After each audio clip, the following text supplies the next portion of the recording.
اور تم اللہ کی راہ میں جس طرح کا خرچ کرو یا کوئی نظر مانو، اللہ اس کو جانتا ہے اور ظالموں کا کوئی مددگار نہیں۔ اگر تم خیرات ظاہر دو تو وہ بھی خوب ہے، اور اگر پوشیدہ دو اور دو بھی اہل حاجت کو تو وہ خوب تر ہے، اور اس طرح کا دینا تمہارے گناہوں کو بھی دور کر دے گا، اور اللہ کو تمہارے کاموں کی خبر ہے۔ اے محمد صلی اللہ علیہ وآلہ وسلم، تم ان لوگوں کی ہدایت کے ذمہ دار نہیں ہو، بلکہ اللہ ہی جس کو چاہتا ہے ہدایت بخشتا ہے۔ اور مومنو، تم جو مال خرچ کرو گے تو اس کا فائدہ تمہیں کو ہے، اور تم جو خرچ کرو گے اللہ کی خوشنودی کے لیے کرو گے، اور جو مال تم خرچ کرو گے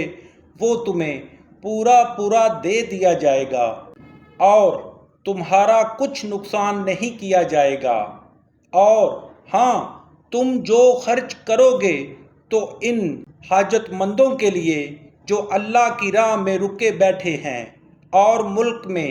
کسی طرف جانے کی طاقت نہیں رکھتے اور مانگنے سے عار رکھتے ہیں،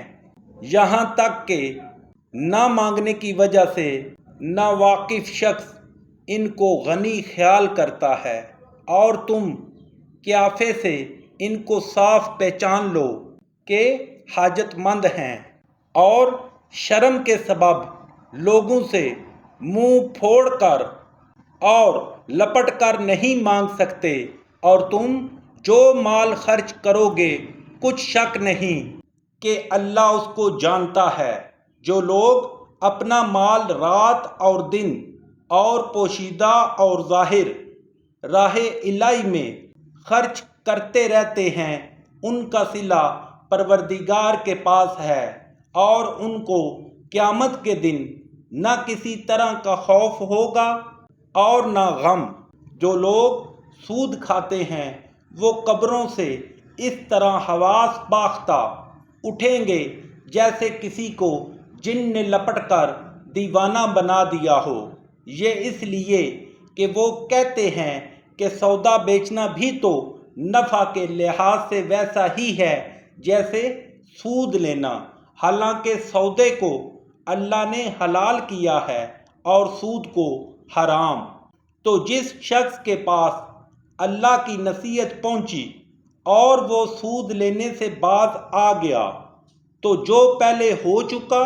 وہ اس کا، اور قیامت میں اس کا معاملہ اللہ کے سپرد۔ اور جو پھر لینے لگا تو ایسے لوگ دوزخی ہیں کہ ہمیشہ دوزخ میں جلتے رہیں گے۔ اللہ سود کو نابود یعنی بے برکت کرتا اور خیرات کی برکت کو بڑھاتا ہے، اور اللہ کسی ناشکر گناہگار کو دوست نہیں رکھتا۔